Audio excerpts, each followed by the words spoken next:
मित्रों नमस्कार। आज हम आपको मिला रहे हैं लाइव 24x7 के मैनेजिंग डायरेक्टर टीम में हैं प्रिंस जी, और हम इनसे जानते हैं पत्रकारिता संबंधी कुछ बातें और इनके बारे में। सर नमस्कार। धन्यवाद सर। आपका बहुत बहुत स्वागत करते हैं सर। बहुत बहुत धन्यवाद सर आपका। हमको ये बताइए सर, आप अभी लाइव 24x7 में हैं, कितने दिनों से हैं इसमें आप? देखिए, हमारी पत्रकारिता जीवन जो है 2017 से मैंने प्रारंभ किया था, जो कि हिंदुस्तान न्यूज से। उसके बाद जो है लाइव 24 को जो हमने स्टार्ट किया था 2018 के 25 सितंबर को मैंने स्टार्ट किया था। अच्छा। जो कि अभी वर्तमान समय तक चला ही रहा हूँ। अच्छा, इसके पहले हिंदुस्तान में थे? जी, हिंदुस्तान नेशन न्यूज के प्राइवेट लिमिटेड करके एक कंपनी थी, उत्तर प्रदेश की कंपनी है, बड़ी कंपनी है, तो उसमें हमने काम किया हुआ है स्टेट लेवल तक। तो इस क्षेत्र में आने के लिए कोई विशेष प्रशिक्षण या कोई विशेष कोर्स करना पड़ा या साधारण कोर्स ही है? नहीं, पहले तो हमें लगता था कि जो है पत्रकार जो है जिस तरीके से बन रहे थे लोग, तो हमको लगता था कि चलो हम भी बन जाते हैं। कुछ वैसी परिस्थितियों के कारण हम जो है इस लाइन को चुना, हमने जो चुना, तो इसके पीछे भी कुछ वजह रहा था। और जर्नलिज्म जो व्यक्ति कर रहा है वो मुख्य रूप से वो ही बातों को समझ सकते हैं, परेशानियों को समझ सकते हैं, जो पत्रकारिता का जो मुख्य उद्देश्य होता है वो वही बता सकते हैं। ऐसे नहीं तो बहुत सारे लोग हैं 10th पास करके, 8th पास करके, बहुत सारे ऐसे पत्रकार अभी के समय में मिलेंगे आपको। आपने कोई कोर्स किया है? जी बिल्कुल, मैं जर्नलिज्म कर रहा हूँ स्नातक। और मेरी पढ़ाई जो है सबसे पहले मेरी फिजिक्स ऑनर्स है। अच्छा। फिजिक्स ऑनर्स के बाद फिर जो है मैं पत्रकारिता में स्नातक कर रहा हूँ। एक क्रॉस क्वेश्चन आपसे हम करना चाहेंगे। बिल्कुल करें। आपने कहा कि जिसने कि जर्नलिज्म का कोर्स किया है वही समझ सकते हैं।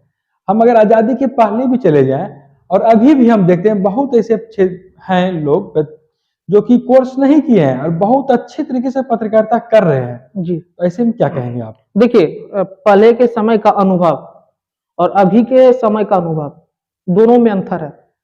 पहले के समय था कि जिस तरीके से आप देखते होंगे कि जो भी आजादी के समय उनका जो तजुर्बा था, उस तजुर्बे को हम लोग अभी उस लेवल तक नहीं जा सकते जो पहले का जो लेवल था। और अभी का लेवल क्या है कि अभी बेरोजगारी है।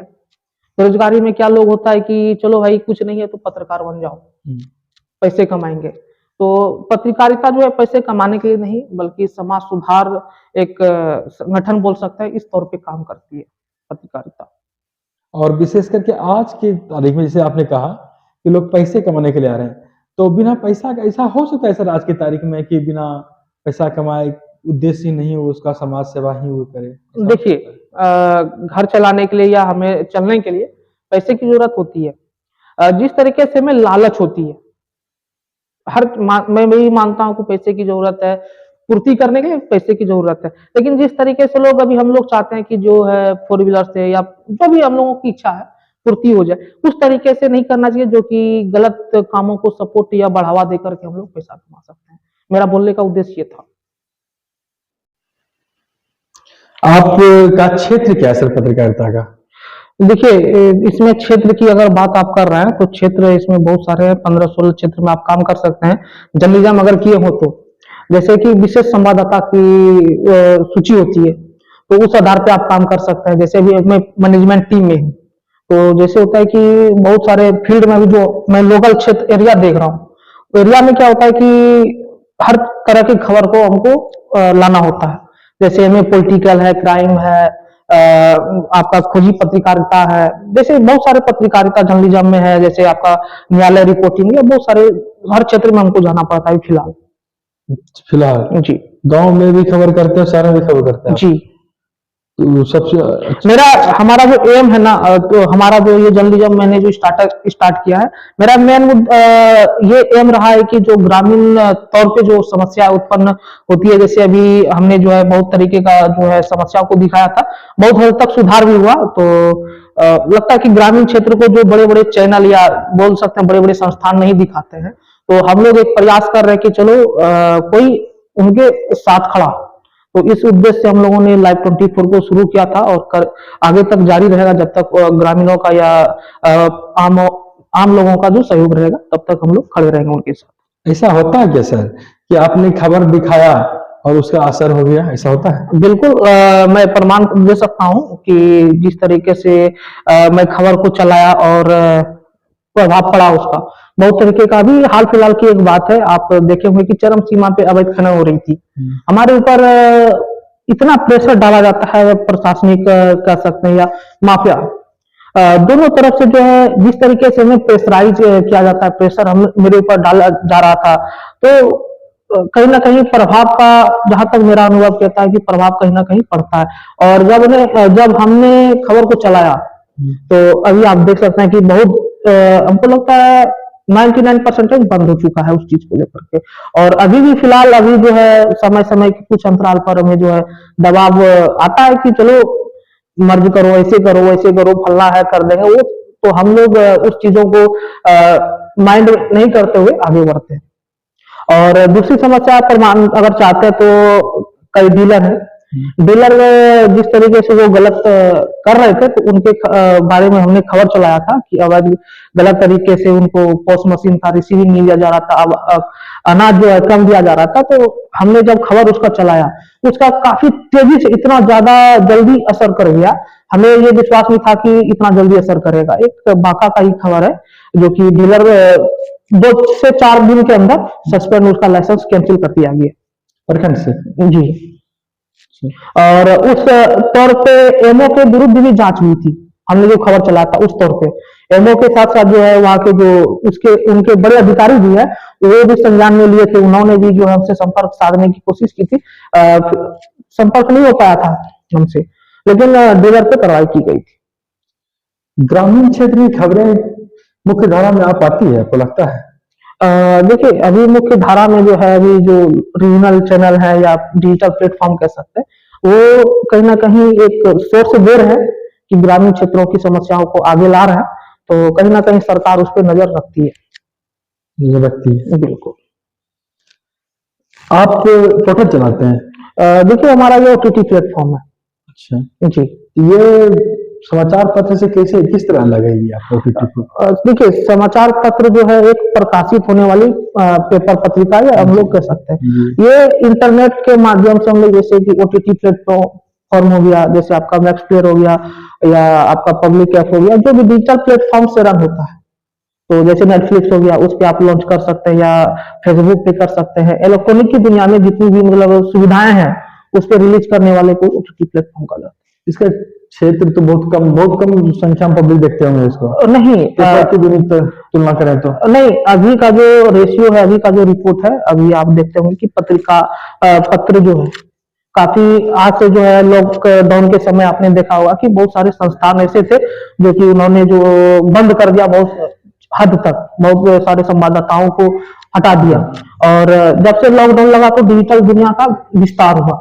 विस्तार होने के कारण जो जो यूजर्स थे, पाठक थे, वो सारा ओटीटी प्लेटफॉर्म पे आ गए, क्योंकि अभी डिजिटल जमाना है, सबके घर में फोन है, स्मार्टफोन है, फोन से ही सारा चीज ऑपरेट होता है। तो अभी लगता है कि पेपर से ज्यादा जो है डिजिटल दुनिया है। आप जिस तरह चलाते हैं ओटीटी प्लेटफॉर्म पे, तो क्या ये सोशल मीडिया का ही एक स्वरूप है? बिल्कुल। सोशल मीडिया पे भी बहुत से लोग अपनी अपनी बातें रख रहे हैं, वो रखते हैं और आप रखते हैं, दोनों में अंतर क्या है? देखिए, आपने देखा होगा, आप भी जान रहे हैं कि जो सोशल प्लेटफॉर्म है, आदमी की हर व्यक्ति की एक स्वतंत्रता है, बोलने की आजादी है देश में। ये सबसे बड़ी बात है। भारत देश में आप कुछ भी बोल सकते हैं, किसी के विरोध बोल सकते हैं। जैसे हम लोग आम व्यक्ति की तरह हम लोग नहीं बात कर सकते, हमारे पास उस तरीके का सबूत होना चाहिए, जिस मुद्दे पे हम बात कर रहे हैं उसका साक्ष्य होना हमारे पास जरूरी है। और हम लोग अनर्गल ऐसे नहीं कि फलना ये चिल्ला, वैसे नहीं कर सकते हम लोग, उसका साक्ष्य होना हमारे पास जरूरी है। और साथ में हमें उस गाइडलाइंस को फॉलो करना था जो कि सरकार द्वारा निर्धारित है। दोनों में बस इतना ही अंतर है। आम पब्लिक जो है हमारे बारे में कुछ भी बोल सकती है, लेकिन मैं उनके बारे में कुछ नहीं बोल सकता इसे बिना साक्षी के। और दोनों में वैधानिक तरीके से अगर देखें, दोनों में क्या अंतर है? वैधानिक तरीके से मुख्यतः जो है नियम का ही, वो किस अधिकार के तहत अपनी बात रखते हैं और आप किस अधिकार के तहत अपनी बात रखते हैं? देखिए, मैंने तो बताया कि भारत देश में स्वतंत्र है, आजादी है, वो फ्रीडम है, कुछ भी बोल सकता है। हमारा जो पत्रकारिता जगत है, उसका दायरा जो है, संदर्भ है, कम्युनिटी गाइडलाइंस है, उसको हम लोग फॉलो करते हैं। उसका जो रूल्स है, रूल्स के आधार पर हम लोग बातों को रखते हैं। कोई कंट्रोलिंग है आपके ऊपर? बिल्कुल है। किसका कंट्रोल? जैसे भारत सरकार हमारे ऊपर नजर रखती है, आपका क्या कहते हैं पीआईबी है, आपका क्या कहते हैं ब्रॉडकास्टिंग है, वो सब सारा जो जो भी प्रतिक्रिया है हमारा जो है गाइडलाइंस सरकार के द्वारा निर्धारित है। पत्रकारिता चकाचौंध की जिंदगी ऐसा लगता है सर, और बहुत से बच्चे इसमें आना भी चाहते हैं। जो बच्चे आना चाहते हैं उसको आप क्या सलाह देंगे? देखिए, पत्रकारिता जगत में आप आना चाहते हैं, पहले तो उनको ये जानकारी होना चाहिए कि पहले की पत्रकारिता और अभी की पत्रिका जो जर्नलिज्म है, दोनों में क्या अंतर है, क्या मतलब जो है बदलाव हुआ है। पहले के पत्रकारिता में देखे होंगे कि जितनी भी पत्रिकाएं हैं, सबसे पुरानी पत्रिका ले लीजिए, कोई भी ले लीजिए, ए से लेके जेड तक, वो कहीं ना कहीं पूर्ण रूप से प्रतिबंधित हो गया। क्यों? क्योंकि उन्होंने जो है उग्र प्रशासन के शासन के द्वारा शासन को दिखाया था, क्योंकि वो विरोधाभास था। सरकार के काम काजों को नाखुश होकर वो जो है प्रकाशित कर देते, इस वजह से उनको जो है दंड कर दिया गया या बंद करना पड़ गया। तो इस सारी समस्याएं, और अभी की जो पत्रकारिता है, आप डिजिटल प्लेटफॉर्म पे दे सकते हैं, इलेक्ट्रॉनिक की दुनिया में अपने बातों को आप सोशल प्लेटफॉर्म पे रख सकते हैं, या पत्रकारिता के पत्र के माध्यम से रख सकते हैं, या टेलीविजन के माध्यम से रख सकते हैं। तो अभी का जो दौर है, कहीं ना कहीं मीडिया का क्षेत्र विस्तार हो रहा है, और कहीं ना कहीं इसमें जो बेरोजगारी की संभावना है ये कम करती है इस क्षेत्र को। तो मैं कहूंगा कि आप आए, उनका स्वागत है, लेकिन उस उद्देश्य से नहीं आए जो कि चकाचौंध वाली बात है। तो उस उद्देश्य से नहीं, बल्कि आप समाज सुधार के नजरिए से आए, ताकि समाज को आपका मार्गदर्शन मिले और समाज का विकास हो सके। आपने देखा होगा कि पत्रकारिता जो भी मुख्य उद्देश्य उसका रहा है, वो समाज से रिलेटेड रहा है, समाज का जो विस्तार है, विकास है, उससे रिलेटेड ही पत्रकारिता है। आप देखेंगे कि जो भी आप जर्नलिज्म मतलब किए हैं, वो बात को जानते होंगे कि जो भी समस्या है कहीं ना कहीं गांव से जुड़ा है, विकास से जुड़ा है, डेवलपमेंट से जुड़ा है। तो इन सब चीजों को लेकर के उनको आना चाहिए। मैं कहूंगा कि आइए, और भ्रष्टाचार जो भी होती है या क्राइम होती है, जो भी है, उसका विरोध करिए। और या नहीं कि मतलब जो है आप चकाचौंध की जिंदगी जीने के लिए कुछ गलत कामों को बढ़ावा दें। तो ये सब चीजों को देख करके जो है मैं बोलूंगा कि आइए, स्वागत है, लेकिन सही कामों को लेकर। एक आम आदमी के रूप में हम आपसे कहना चाहेंगे कि कोई मोबाइल ले लेता है, एक माइक पकड़ लिया, अपने आप को पत्रकार कहने लगता है, क्या कहेंगे इसके बारे में? देखिए, पत्रकार तो देश का हर एक व्यक्ति है। हर एक व्यक्ति पत्रकार है जी, क्योंकि संवाद जो होता है, जो भी हमारा जो सूचना है, तो कहीं ना कहीं पब्लिकली ही आती है। पब्लिक सूचना करती है किसी को, विशेष आदमी को, विशेष आदमी जो है उसको कवरेज करते हुए जो है वहां तक लाता है, फिर प्रसारित होता है। कहीं ना कहीं सोर्स जो है हमारा आम पब्लिक ही है, पत्रकार। तो कहीं ना कहीं मुझे लगता है कि जो अभी का जो दौर है, अभी जैसे आपने बोला कि एक माइक ले ले, एक माइक, बहुत सारे ऐसे हैं जो कि वो भी सही काम करते हैं कहीं ना। और ये भी होता है कि कहीं टीआरपी के रेटिंग में या किसी को पब्लिसिटी देने के लिए काम किया जाता है। तो उस चीजों को बढ़ावा नहीं देकर के अगर आप सही काम कर रहे हैं तो बिल्कुल जायज है। आप स्वतंत्र बात करने के लिए, सरकार तक पहुंचाने के लिए बात को आप स्वतंत्र है। बहुत से लोग, हाँ, लेकिन सरकार के गाइडलाइंस को आप फॉलो करते हो। अगर सरकार के गाइडलाइंस को फॉलो नहीं करते हैं तो आप प्रतिबंध है। ये आम पब्लिक कैसे जाने सरकारी गाइडलाइन को आप फॉलो कर रहे हैं या नहीं कर रहे हैं? देखिए, सरकार का गाइडलाइंस क्या है कि हम आपके भावनाओं को ठेस नहीं पहुंचाएं, हम वैसे शब्दों का प्रयोग नहीं करें जो कि आप दुखी हो, समाज में शांति का भंग हो, या किसी उग्र बातों का प्रदर्शन नहीं करें जो कि आपस में दो समुदाय लड़े या किसी भी विकार को पैदा करे। तो उन चीजों को ध्यान में रखते हुए अगर बात को रखते हैं आप, तो अच्छी बात है। आपका क्षेत्र गांव है, शहर है, और गांव मुख्यालय की हर एक खबर को रिपोर्टिंग करते हैं आप। बिल्कुल। किस क्षेत्र में काम करने में ज्यादा आपको मजा आता है? देखिए, अगर रुचि की बात कर रहे हैं, मजे की बात कर रहे हैं, तो मुझे लगता है कि कोई भी फील्ड हो, तो उसमें मनोरंजन के दृष्टिकोण से या अपने कामों को जो दृष्टिकोण होता है, वो अपने अंदाज में जो है हर क्षेत्र अच्छा लगता है, बशर्ते उनका दृष्टिकोण ठीक होना चाहिए। फिर भी कुछ तो आपके होगा, देखिए, आनंद आता होगा। आनंद सबसे बड़ी बात है। आनंद आने वाली खबर में अगर बात करते हैं, किसी समस्या को दिखाते हैं, पब्लिक ओपिनियन लेते हैं, पब्लिक अपने बातों को रखते हैं, वो कुछ भड़काऊ भी बोलते हैं, कुछ वैसे शब्दों का प्रयोग करते हैं। तो उस जगह पे थोड़ा-सा मुझे लगता है कि चलो ये क्षेत्र ऐसा एक हमें लगता है कि उनसे भी कुछ कुछ लोग ऐसे बुद्धिजीवी भी हैं, उनकी बातों को गौर से सुनने की ज़रूरत होती है, उनसे कुछ अनुसरण करने की ज़रूरत होती है। अगर आप ग्रामीण क्षेत्र में जाते हैं, तो किसी समस्या को उठाइए तो वहाँ पे लोग एकत्रित होते हैं, क्योंकि वहाँ पे एकता की संदेश जो है बहुत दिखने को मिलता है। और शहरी क्षेत्र में क्या है कि अब आप जाते हैं ग्राउंड में, शहर में लोग हैं क्या अपने कामों में लोग व्यस्त हैं। तो आप क्या कर रहे हैं, नहीं कर रहे हैं, उनसे कोई मतलब नहीं है। ग्रामीण क्षेत्र में एक एकता की भावना को देखते हैं, तो हमको लगता है कि ग्रामीण क्षेत्र की समस्याओं को उठाते हैं जो कि हमें काम करने में और ऊर्जा प्रदान करती है और मनोरंजन के साथ हम लोग एक नेक उद्देश्य के साथ हम लोग जोश के साथ करते हैं। तो आपका क्षेत्र कहाँ, जगदीशपुर और रजौन है या और कहीं है? देखिए, हमारा जो क्षेत्र करने की बोल सकते हैं, क्षेत्र बोल सकते हैं या एरिया बोल सकते हैं, तो मैं कहीं भी जा सकता हूँ। कहीं भी जा सकते हो पर जाते कहाँ हैं आप? हमारा अभी वर्तमान भागलपुर बांका खास तौर पे मैं यहाँ का ये कवरेज करता हूँ, जो कि ग्रामीण क्षेत्र की समस्याओं को लाता हूँ खोज करके, जो कि ग्रामीण क्षेत्र में क्या समस्या है, नहीं है, तो उन चीज़ों को देखना पड़ता है। अभी आज से आपने देखा होगा कि जब सुखाड़ पानी की कमी थी, तो आप ही के क्षेत्र में एक जमगाँव बस्ती है, बलुआचक जगदीशपुर प्रखंड में ही आता है, तो वहाँ का हमने एक कवरेज किया था पानी को लेकर के। नल जल योजना है, पानी नहीं आ रही थी, तो पानी का समस्या इतना किल्लत था जो कि पानी लोग क्या पिएँगे, क्या करेंगे, नहीं करेंगे, उस कोई ठिकाना नहीं था। तो वहाँ का हमने कवरेज किया, वहाँ के हमने जेई से भी बात किया था, तो उन्होंने तत्परता दिखाते हुए बहुत अच्छा इंतज़ाम करते हुए जो है टैंकर से पानी यहाँ पे भेजने का काम किया। हमारे खबरों के माध्यम से ही जो है उनको संदेश मिला था। तो फिर हमने भी बात किया कि चलो यहाँ पे समस्या है सर, आप अगर समस्या पे अगर निदान कर सकते हैं तो थोड़ा-सा निदान कर दें, ताकि गाँव वाले की समस्या जो है अ, हल्की हो जाए। तो उन्होंने तत्परता दिखाते हुए वो काम को किया था। आप गाँव जाते हैं, गाँव की खबरें लेते हैं। आप ये बताइए कहीं स्वच्छता संबंधी यदि हम खबर देखें, हुँ। तो गाँव में स्वच्छता रहता है? देखिए या सफाई की जाती है सरकारी स्तर पर?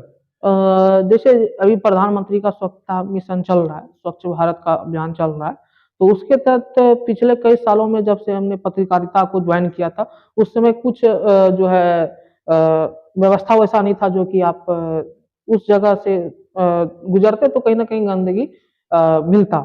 लेकिन अभी का जो समय है, अभी का जो दौर है बहुत हद तक सुधार हुआ है, जो कि जैसे बाथरूम का समस्या था बहुत लोगों को। मुझे लगता है कि अब 100 में से 2 घर वैसे होंगे जिनके पास बाथरूम नहीं है, शौचालय नहीं है। तो उन सब समस्याओं को देखते हुए मुझे लगता है कि पहले से बहुत ज़्यादा बेहतर बेहतर है। है। बिल्कुल। हाँ, लेकिन हाँ, वैसे क्षेत्र में भी अभी भी समस्या जो कि उजागर करने की ज़रूरत है। कोई भी खबर चलाते हैं आप, उसका फ़ॉलो अप कितना लेते हैं आप? देखिए हमारा जो फ़ॉलो-अप है, हमारा जो वो जो किसी स खबर को करते हैं, मुझे लगता है कि ज़्यादा से ज़्यादा करें। मुझे मेरा जो अनुभव है, मैं अपने अनुभव के आधार पे जो भी कर सकता हूँ, वहाँ तक मैं जाता हूँ और करने का प्रयास करता हूँ।